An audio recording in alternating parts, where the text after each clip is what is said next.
Hello students, in this presentation we will discuss about the topic of food resources. So first of all we should know what is food resources. तो इसका introduction हम सबसे पहले समझेंगे कि food resources क्या होता है. तो बेसिक सबसे पहले हम इंट्रोडक्शन में देखते हैं जो फूड है वो क्या होता है. ठीक है, तो फूड एक ऐसा सब्सटेंस है which can be consumed by eating और ड्रिंकिंग. ठीक है, और ये कहीं ना कहीं हमारी बॉडी में कुछ न्यूट्रिएंट्स प्रोवाइड करते हैं to stay healthy and fit, and we are directly depend on the somewhere plants and animals. और इसके लिए हम डायरेक्टली कुछ प्लांट्स पर डिपेंड है, कम्प्लीटली प्लांट्स पर ही डिपेंड है, और कुछ एनिमल्स पर भी हम डिपेंडेंट हैं फॉर अवर फूड के लिए. तो फूड क्या क्या चीज़ें हमें प्रोवाइड करता है? एनर्जी प्रोवाइड करता है for the growth, development and maintenance of our body, right. और it also includes nutrients like vitamins, minerals, proteins, fats etcetera. ठीक है, तो इसके इंट्रोडक्शन में हमने जाना कि जो फूड है ये एक बेसिक न्यूट्रिएंट्स है जो हमारी बॉडी को फिट रहने के लिए ज़रूरी है. और ये हमें कहाँ से मिलते हैं? प्लांट से मिलते हैं और एनिमल से मिलते हैं. And they also provide energy for growth and maintenance of the body. So in this slide we will discuss about the associated problems with the food resources. तो यहाँ पर कुछ प्रॉब्लम्स हैं जो कि फूड रिसोर्सेज से एसोसिएटेड है. ठीक है, तो first is overgrazing, second is agriculture, third है हमारी fertilizer problems, and fourth is pesticides problems. तो ओवरग्रेजिंग और ओवरग्रेजिंग से रिलेटेड जितनी भी प्रॉब्लम्स हैं वो हम नेक्स्ट स्लाइड में डिस्कस करेंगे.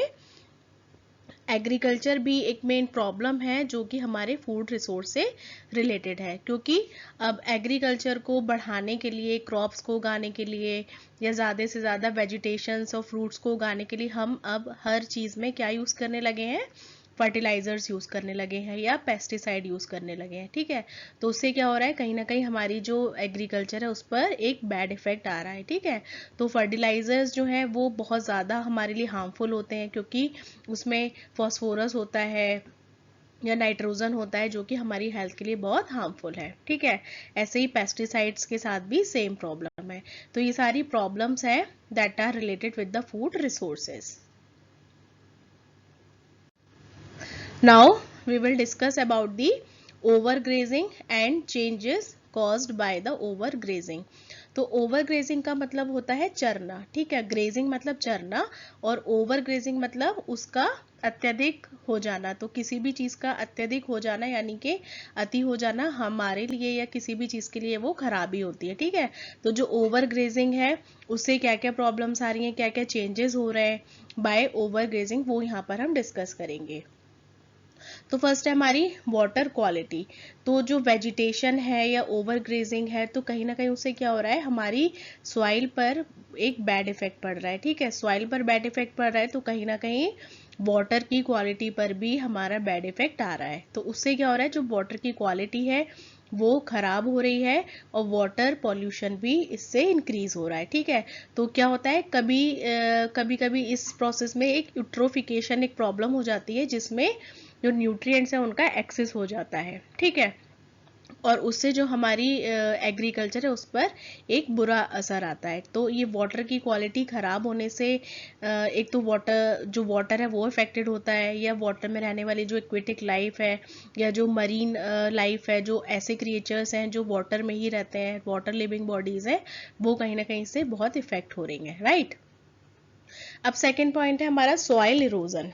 तो सॉइल इरोजन भी एक ओवर ग्रेजिंग का ही एक फैक्टर है which is and then changes caused by overgrazing.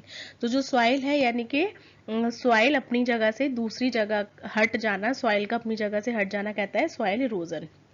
तो soil erosion can be see as the biggest change resulting from the overgrazing erosion. ठीक, तो ये क्या डिस्ट्रॉय कर रहा है? It destroys and takes away the upper most layer of the soil, जिससे जो हमारी सॉइल है उसकी अपर मोस्ट लेयर खराब हो रही है, उससे हमारी ग्रोथ इफेक्ट कर रही है, या जो हमारी मिनरल्स की प्रोडक्टिविटी है वो इससे इफेक्ट हो रही है. ठीक है, तो जो प्लांट्स हैं या क्रॉप्स हैं उससे इसमें प्रॉब्लम हो रही है.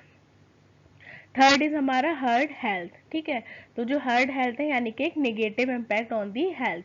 तो ओवर ग्रेजिंग से क्या हो रहा है कि एक नेगेटिव इम्पैक्ट आ रहा है हमारे हेल्थ पर, या जो लिवली जो ह्यूमन बींग्स हैं या जितनी भी लाइफ जितने भी क्रिएचर्स हैं, माइक्रो ऑर्गेनिज्म है, जो लिविंग स्पीशीज है, राइट, तो उनके वेजिटेशन पर कुछ प्रॉब्लम आ रही है, वहाँ पर उनकी जो हर्ब्स हैं वो निगेटिवली इफेक्ट है, मिनरल्स जो है वो उनको प्रॉपर नहीं मिल पा रहे हैं, वो एडिक्वेट अमाउंट में उसको नहीं मिल पा रहे हैं। अब नेक्स्ट पॉइंट है हमारी बायोडाइवर्सिटी। तो बायोडाइवर्सिटी में हमारी दोनों चीजें आ जाती हैं, जैसे फ्लोरा भी और फौना भी। तो बायोडाइवर्सिटी भी इससे बैडली इफेक्ट हो रही है, यानी कि प्लांट लाइफ भी इफेक्ट हो रही है और एनिमल्स भी इफेक्ट हो रहे हैं, ठीक है। तो जिसकी वजह से एक निगेटिव इम्पैक्ट पड़ रहा है हमारे एनवायरनमेंट पे, तो it's very necessary to protect all them. Next is weak animal growth. इससे क्या हो रहा है, ओवरग्रेजिंग से जो एनिमल्स की ग्रोथ है वो प्रॉपर नहीं हो पा रही है, तो कहीं ना कहीं जो उनकी ग्रोथ है वो रुक गई है, या फिर हम कह सकते हैं उनकी जो ग्रोथ है वो प्रॉपरली नहीं हो रही है या फिर वीक हो रही है, यानी कि उनकी फिजिकल ग्रोथ पर इसका बैड इफेक्ट आ रहा है। Next point is desertification.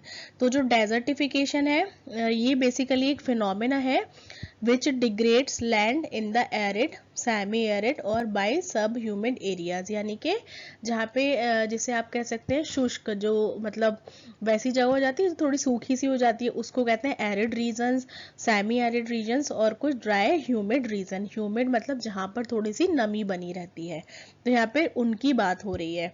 तो कहीं ना कहीं इससे वो सारी चीज़ें भी इफेक्ट हो रही हैं, जिससे हमारी क्लाइमेट चेंज हो रही है, ठीक है, और कुछ ह्यूमन एक्टिविटीज भी इससे इफेक्टेड हो रही हैं। So in this slide we will discuss about the agriculture. तो एग्रीकल्चर क्या है, basically it is defined as the process by which specific species of the plants are managed and cared. यानी कि एग्रीकल्चर में, खेती में हम क्या करते हैं, कुछ स्पेसिफिक स्पीशीज होती हैं, प्लांट्स होते हैं या फॉरेस्ट होते हैं, कुछ ऐसी क्रॉप्स होती हैं जिसको हम स्पेशल केयर देके ऐसे प्रोसेस से उनको ग्रो करते हैं, ठीक है।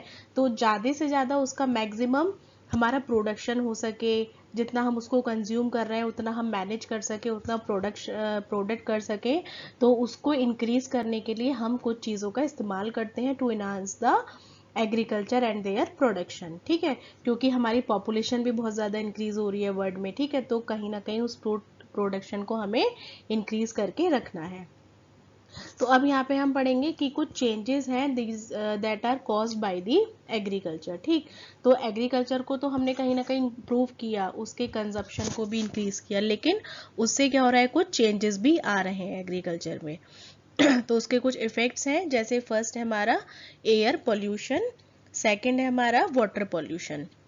तो हमने देखा कि एयर पोल्यूशन इंक्रीज हो रहा है ना, जितने हम पेस्टिसाइड्स यूज कर रहे हैं या वीडीसाइड्स यूज कर रहे हैं, फर्टिलाइजर्स यूज कर रहे हैं, तो कहीं ना कहीं उससे हमारा एयर जो है वो पॉल्यूट हो रही है, या हम जो फॉसिल फ्यूल्स यूज कर रहे हैं उससे भी हमारी एयर पॉल्यूट हो रही है, राइट। अब नेक्स्ट है हमारा वाटर पोल्यूशन। तो वाटर पोल्यूशन इससे कैसे हो रहा है, ये एक also major problem of the caused by the agriculture, क्योंकि इससे क्या हो रहा है, due to the untreated animal wastage and agriculture chemicals such as pesticides और फर्टिलाइजर्स उसमें मिलाए जा रहे हैं, वाटर में मिलाए जाते हैं, जो गंदगी होती है वो उसमें मिलाई जाती है, जो फर्टिलाइजर्स है उसमें ऑब्वियसली हमारे बहुत सारे हार्मफुल ऐसे सब्सटेंसेस होते हैं जो हमारे लिए हार्मफुल होते हैं, ठीक है। तो ये केमिकल्स क्या करते हैं, कहीं ना कहीं वाटर को पॉल्यूट कर रहे हैं, राइट। अब नेक्स्ट हम बात करते हैं केमिकल्स की। तो जो एग्रीकल्चर में जो केमिकल्स यूज हो रहे हैं वो भी कहीं ना कहीं इफेक्ट कर रहे हैं हमारे वाटर या फिर एयर पॉल्यूशन को, ठीक है। तो जो मोस्ट वाइड स्प्रेड कंटेमिनेंट्स हैं एग्रीकल्चर फील्ड में, वो ज़्यादातर नाइट्रेट्स हैं या फिर एनिमल वेस्ट है या फिर कमर्शियली इनऑर्गेनिक फर्टिलाइजर्स जो यूज़ किए जा रहे हैं वो हैं, ठीक है।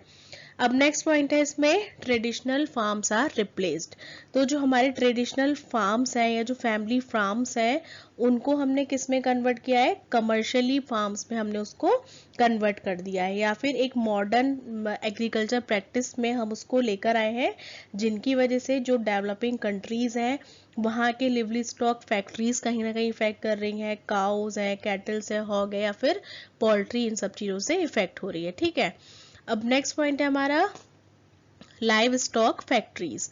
तो लाइव स्टॉक फैक्ट्रीज में ये जो है ये these are the generally of the size of the football fields. ये फुटबॉल फील्ड्स के टाइप की हमारी फैक्ट्रीज होती हैं जिन्होंने क्या किया है, large number of the cattle रखा हुए हैं, और उनकी वजह से कैटल मतलब एक जो जानवर हैं उनको रखा हुआ है अपने पास, and this result in a number of the environmental issues, जिनकी वजह से वाटर पॉल्यूशन हो रहा है या फिर एयर पॉल्यूशन भी इंक्रीज हो रहा है। अब नेक्स्ट पॉइंट है हमारा bad order is the biggest issue. तो जो बैड ऑर्डर है वो किससे हो रही है, वो भी जो हम वेस्ट डंप कर रहे हैं वाटर में या जो हम एयर पॉल्यूट कर रहे हैं उससे एक क्या होती है, एक अलग सी एक बहुत बैड स्मेल सी एक क्रिएट होती है। ठीक है, तो ऑर्डर यानी कि स्मेल, तो जो बैड ऑर्डर का इशू है वो भी इसी से हमारा कहीं ना कहीं इसी से ग्रो हो रहा है। ठीक है, इसी से उत्पन्न हो रहा है। तो bad order is the biggest issue, right. अब नेक्स्ट है हमारा a number of the insect weeds and diseases. तो एग्रीकल्चर में जो भी हम फर्टिलाइजर्स यूज कर रहे हैं या वीडीसाइड्स यूज कर रहे हैं उससे हमारे इंसेक्ट इफेक्ट हो रहे हैं, कुछ वीड्स हैं, और उनसे कुछ डिजीजेस भी डे बाय डे इंक्रीज हो रही हैं। So next point is the food supply is contaminated. Obviously जो एग्रीकल्चर है वहाँ पे जब इन हार्मफुल फर्टिलाइजर्स का यूज हो रहा है तो उससे निकलने वाले, उससे ग्रो होने वाले जो फूड्स हैं वो भी तो कहीं ना कहीं इफेक्टेड हो रहे हैं, है ना। तो जो फूड सप्लाई है वो भी कंटेमिनेटेड हो रही है। नेक्स्ट पॉइंट है हमारे पास water logging and salinization of the soil. तो जो वाटर लॉगिंग और सैलाइनाइजेशन है ये क्या हो रहा है, because of the soil occurs due to the application inappropriate irrigation methods. यानी कि यहाँ पर जो मेथड्स हैं खेती के या एग्रीकल्चर के जो मेथड्स हैं वो प्रॉपरली इम्प्लीमेंट नहीं किए जा रहे हैं, जिसकी वजह से क्या हो रहा है, जो सॉइल है सॉइल इरोजन हो रहे हैं, सॉइल में कॉम्पैक्शन हो रहे हैं, या फिर जो हमारी हैवी मशीनरीज हैं वो कहीं ना कहीं हमारी सॉइल की क्वालिटी को डाउन कर रही हैं। ठीक है, अब नेक्स्ट पॉइंट है हमारा a huge amount of water is required. Obviously जब हम खेती करेंगे, एग्रीकल्चर करते हैं, तो हमें प्रोडक्टिविटी को बढ़ाने के लिए कहीं ना कहीं बहुत बड़ी अमाउंट में वाटर भी हमें रिक्वायर्ड होता है। ठीक है, तो जो वाटर है is required in the crop production. तो जो लो वाटर टेबल्स हैं तो वो उनका मेन इशू रहता है, यानी कि अंडरग्राउंड से अगर आपको प्रॉपर वाटर नहीं मिल पाया है या फिर उस टाइम ड्रॉट हो गया है या फिर किसी वजह से वहाँ पे पानी की कमी हो गई है, तो ये भी कुछ चेंजेस हैं जो कि हमारे एग्रीकल्चर से कॉज हुए हैं, यानी कि huge amount of water is also required. फिर नेक्स्ट पॉइंट है हमारे पास sometimes huge areas of irrigated. तो कभी कभी ऐसा होता है कि वाटर लॉगिंग से रिलेटेड कुछ प्रॉब्लम्स आती हैं, कुछ एग्रीकल्चर में प्रॉब्लम आती हैं, कहीं कहीं वाटर रिसोर्सेज की प्रॉब्लम हो जाती हैं। ठीक है, तो उससे जो हमारी खेती का जो एरिया है वो बहुत ज़्यादा उससे वाइडली इफेक्ट होता है। Now last point is habitat fragmentation and reduced biological diversity. तो इससे क्या है कि जो बायोलॉजिकल डाइवर्सिटी है वो कहीं ना कहीं उससे नेगेटिवली इम्पैक्ट हो रही है, क्योंकि हम ग्रास लैंड क्लियर कर रहे हैं, डिफॉरेस्टेशन कर रहे हैं, या ड्रेनेज वहाँ सिस्टम प्रॉपर नहीं है क्रॉप्स का। तो due to these problems of agriculture number of the जो स्पीशीज हैं वो कहीं ना एक्सटेंट हो रही हैं और वो अपने हैबिटेट को खो रही हैं। ठीक है, तो यहाँ पे हमने पढ़ा कि habitat fragmentation and reduce biological diversity. इस स्लाइड में हम डिस्कस करेंगे फर्टिलाइजर प्रॉब्लम्स को। तो फर्टिलाइजर से होने वाली कौन कौन सी प्रॉब्लम्स हैं, जैसे यूट्रोफिकेशन। तो यूट्रोफिकेशन का मैंने आपको मीनिंग बताया था कि एक्सेस ऑफ द न्यूट्रिएंट्स। तो इसके कुछ कॉजेज हैं, जैसे न्यूट्रिएंट्स या फिर फर्टिलाइजर्स। तो या तो अगर न्यूट्रिएंट्स फर्टिलाइजर्स दोनों ही अगर हमारी वाटर बॉडी में इंक्रीज हो जाते हैं तो उससे क्या होता है, यूट्रोफिकेशन हो जाता है। ठीक है, अब इसके हम देखेंगे कॉन्सिक्वेंसेज ऑफ यूट्रोफिकेशन, मीन्स जो एल्गल ब्लूम्स है या एक्वेटिक लाइफ है वो भी इससे कहीं ना कहीं इफेक्ट हो रही है। ठीक है, अगर आपकी वाटर बॉडी के ऊपर एल्गल ब्लूम्स आ जाते हैं, जिसे हम हिंदी में काई भी बोलते हैं, उसके आने से क्या होता है, जो सनलाइट है वो प्रॉपर हमारे वाटर में, वाटर बॉडीज में नहीं जा पाती है, और उसमें रहने वाली भी जितनी लिविंग बॉडीज हैं वो उससे बैडली इफेक्ट होती हैं, या फिर somewhere it will be dead, right. Next is blue baby syndrome. तो जो ब्लू बेबी सिंड्रोम है, ये क्या है कि ये can be caused when the nitrate level becomes more than 10 mg पर लीटर, यानी कि अगर पानी में आपका 10 mg पर लीटर से ज़्यादा अगर आपके नाइट्रेट्स उसमें मौजूद हैं तो it is called as the blue baby syndrome, right.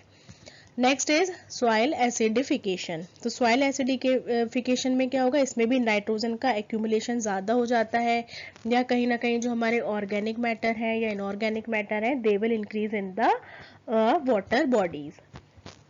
Next is heavy water accumulation. तो इसी वजह से क्या होता है, जो हैवी मेटल है वो इसमें एक्यूमुलेट हो जाते हैं, फिर उससे एटमॉस्फेरिक इफेक्ट्स भी पड़ते हैं, जैसे एटमॉस्फेयर में जो हमारा नॉइज जो पॉल्यूशंस है वो इंक्रीज हो जाता है ना, एयर हमारी पॉल्यूट होती है इन सारे फर्टिलाइजर्स को यूज करने से।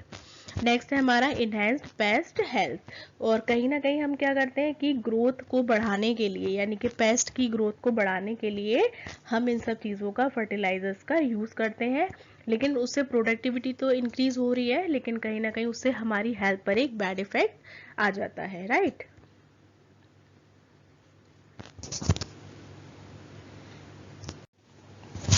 So in this slide we will discuss about the pesticide problems. तो पेस्टिसाइड से कुछ जो प्रॉब्लम्स जनरेट हो रही हैं उसमें फर्स्ट है हमारा evolution of the genetic resistance, यानी कि जो जीन्स है हमारे वो बहुत जल्दी जल्दी चेंज हो रहा है, उनमें बहुत इवोल्यूशन आ रहा है या उसका रेजिस्टेंस हो रहा है। ठीक है, फिर सेकंड पॉइंट है हमारा इम्बैलेंसेस इन द इकोसिस्टम। जो हमारा इकोसिस्टम है वो कहीं ना कहीं इम्बैलेंस हो रहा है, यानी कि हम वाइल्ड लाइफ को नहीं प्रिजर्व कर पा रहे हैं या अपने फॉरेस्ट को नहीं प्रिजर्व कर पा रहे हैं because of using these pesticides. Third है हमारा creation of the new paste, क्योंकि हम न्यू पेस्ट को बनाने के लिए या फिर एग्रीकल्चर को इंक्रीज करने के लिए हम पेस्टिसाइड का ज़्यादा से ज़्यादा यूज कर रहे हैं। ठीक है, फोर्थ है हमारा persistence, bio accumulation and biological magnification. तो इसमें क्या हो रहा है, जो ये एक स्पेसिफिक इशू है जो कि हमारे मेनली क्लोरिनेटेड हाइड्रोकार्बन पेस्टिसाइड से हो रहा है। तो इन सारे पेस्टिसाइड्स में जो हार्मफुल सब्सटेंसेस हैं वो कहीं ना कहीं हमारी हेल्थ को या हमारे एनवायरनमेंट को बैडली इफेक्ट कर रहे हैं। फिर fifth point is mobility in the environment. तो इससे क्या हो रहा है, ये एक अनदर मेजर इशू है जिसकी वजह से हमारे एनवायरनमेंट में मोबिलिटी नहीं बन पा रही है, या फिर आप कह सकते हैं कि हमारी जो डाइवर्सिटी है या जो एनवायरनमेंट है उसमें कहीं ना कहीं हम उसको कोरिलेट नहीं कर पा रहे हैं। ठीक है, तो ये सारी जो प्रॉब्लम्स क्रिएट हो रही हैं these are because of using pesticides. Next है फूड कंजर्वेशन एंड मैनेजमेंट। तो अब इसको हमें कैसे कंजर्व करके रखना है, कैसे हमें इन सब चीज़ों को मैनेज करना है, that we will discuss one by one. तो first point is improving yields and marginal lands. हमें अपनी जो यील्ड है यानी कि जो प्रोडक्टिविटी है उसको इम्प्रूव करना होगा, और जो लैंड्स हैं उनको हमें मार्जिन रखना होगा कि हाँ हमें इतनी लैंड में इतनी प्रोडक्टिविटी करनी है। सो इस तरीके से हम अपने फूड को कंजर्व कर सकेंगे और मैनेज कर पाएंगे। सेकेंड है हमारा एक्सपैंडिंग एक्वा कल्चर।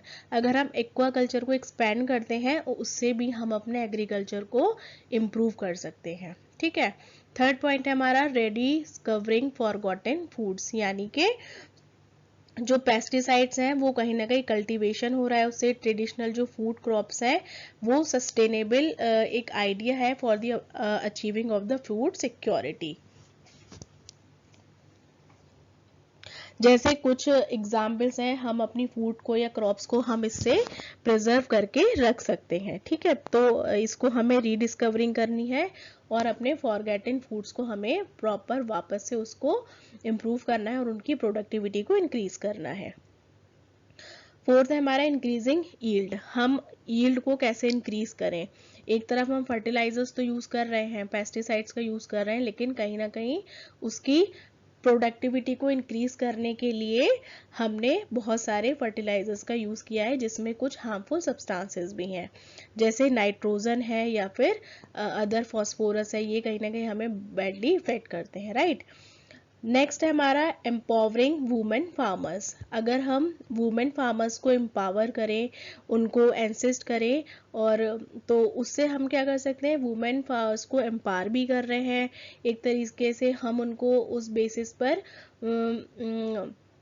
हम उनको सैलरी भी प्रोवाइड कर सकते हैं, या फिर अगर हम उसमें एक अर्निंग का ऑप्शन रख दें तो जो वुमेन्स हैं वो उसमें बढ़ चढ़कर हिस्सा भी लेंगी और अच्छे से अच्छी अपना उसमें आउटपुट देंगी। तो इन सारे रीज़न से हम अपने फूड को कंजर्व करके रख सकते हैं और उसको प्रॉपरली मैनेज करके रख सकते हैं।